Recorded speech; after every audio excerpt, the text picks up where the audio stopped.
Hi, I'm Llewelyn, and today I'm going to talk about Summer Solstice, a Wiccan Sabbat explained. I'm hoping that we're going to have a good time learning a little bit about a religion that is often misunderstood. So Summer Solstice this year, the year 2022, occurs on June 21st at 5:13 a.m. Eastern Time. It is the longest day of the year in the Northern Hemisphere. Therefore, it's the shortest day of the year in the Southern Hemisphere. It's also known as the estival solstice or midsummer. In Wicca, it is sometimes called Litha, depending on the tradition. In my tradition, we call it summer solstice. Now, summer solstice has been very significant in many, many cultures for thousands of years, including prehistoric times. Currently, in today's world, we have many festivals, rituals, and holidays associated with it in many different cultures and religions and belief systems. And today, I'm going to specifically talk about summer solstice and its significance for pagans and specifically Wiccans. Now, summer solstice, midsummer, Litha, whatever you want to call it, regardless of the tradition, every pagan celebrates this, including Wiccans. So all Wiccans are pagans, but not all pagans are Wiccans, just clarifying that. And it's considered one of the minor Sabbats. And I do want to do a video on all 8 Sabbats at some point, explaining them all and sort of what their significance is. But since summer solstice is coming up in a few days, I thought I'd go ahead and make this video now, and I'll do another video on all 8 Sabbats explaining them later. I hope you enjoy learning about this religious ritual, and I hope that it kind of destigmatizes Wicca for a lot of people, because it often is misunderstood and it's portrayed as something that it's not. So for me, part of the reason I want to do some of these videos is because I want people to understand what Wicca is and what it's not, okay? In my tradition, we celebrate summer solstice in the morning. In fact, it is the only Sabbat we do during the daytime. Of all the Sabbats, of 8 of them, we only do this one during the day. Now, we create our sacred space, which is a circle. It is always created. We don't practice inside a special building or anything. We practice usually outside unless it's inclement weather. If it's super cold, we might have our circle inside someone's house that has a large enough room. But if we can do it outside, we try to do it outside. And we create our circle during the cool morning air. It feels lovely.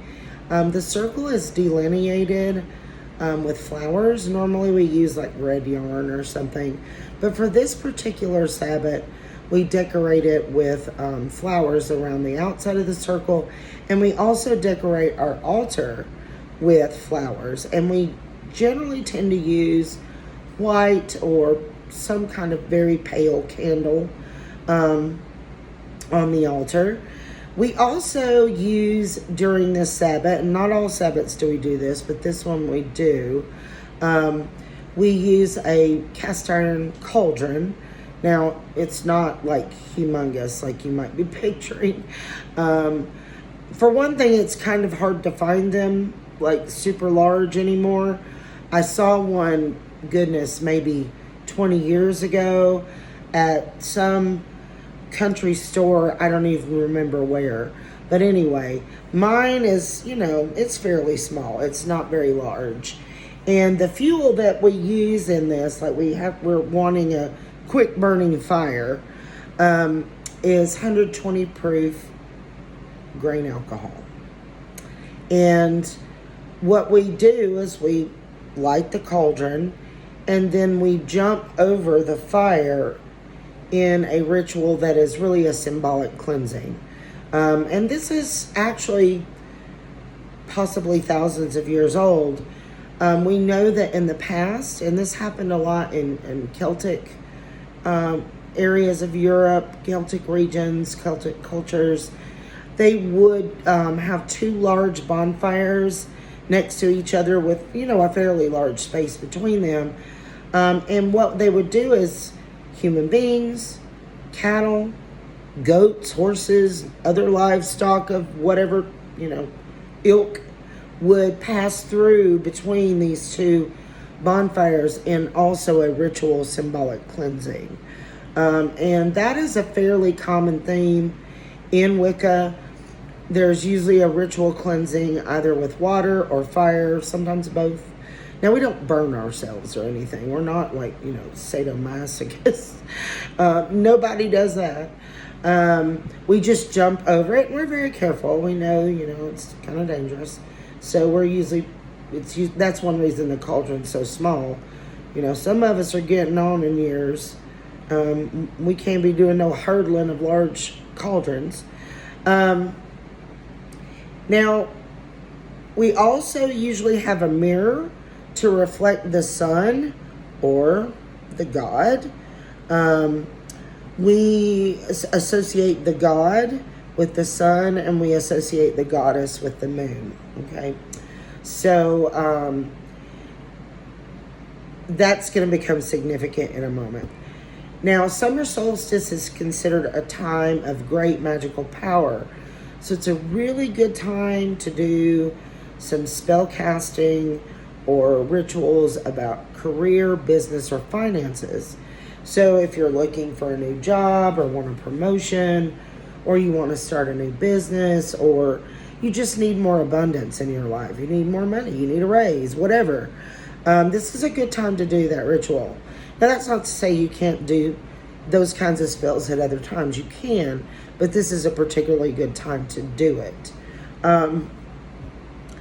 Now, the significance of this Sabbat, metaphorically, is that the god, or the sun, is being mortally wounded by his mother, the goddess, or the moon. Now, the significance of this is, since Yule, which was around December 21st, which is midwinter or the winter solstice, since that time, the days have been getting longer. So you have more sun since midwinter to now. Well, from this day forward until Yule in December, the days are going to get progressively shorter. And so basically, it's symbolic of the sun or the god dying and the goddess becoming stronger for the rest of the year. Now, this is considered part of the wheel of the year. This, the god dying symbolically and the goddess regaining strength symbolically. And the wheel of the year will be discussed more extensively in the Sabbat video I'm going to do, because they're very closely connected. But it's also symbolic of the wheel of life. Most Wiccans that I know believe in reincarnation, and so there's this idea that you're born, you live your life, you die, you have a period of rest, and then you come back into a new life so that you can learn more lessons about how to be a decent human being, to become more spiritually perfect and aware, and it's about learning. Like, we believe you can't learn everything you need to know in one lifetime. And, because we believe that whatever that essence is inside of you, whether it's a soul or, whatever you want to call it, is here to sort of become one with the universe or a creative life force. Now, summer solstice for us is a relatively short Sabbat. It's the shortest one we do. The longest one is Halloween. It's like 4 hours long or longer. Now, don't get me wrong. It is super fun, and we have a great time. But you know you're in for a long night on Halloween. But with summer, it's a relatively short Sabbat done in the cool morning air. It's quite lovely with the flowers, and I always find it kind of a joyful Sabbat. I don't know, I really enjoyed it. It's actually my favorite Sabbat, and a lot of Wiccans are going to be like, what? Halloween's not your favorite? It's my second favorite, okay? But I love Summer Solstice. So, just saying. And at the end of our rituals, our spell casting, jumping over the cauldron, we open the circle.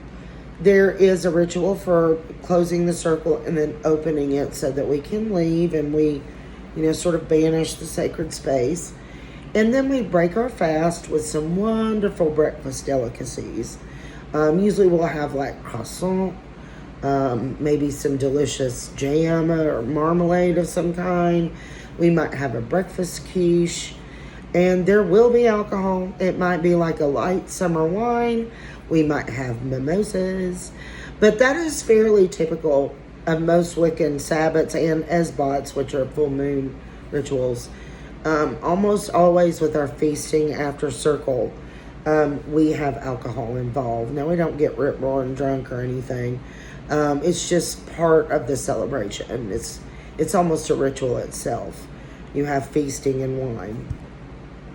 So I hope that you've learned a little bit about not only summer solstice and its significance for Wiccans, but also that we do some pretty cool things and it's not really all that scary.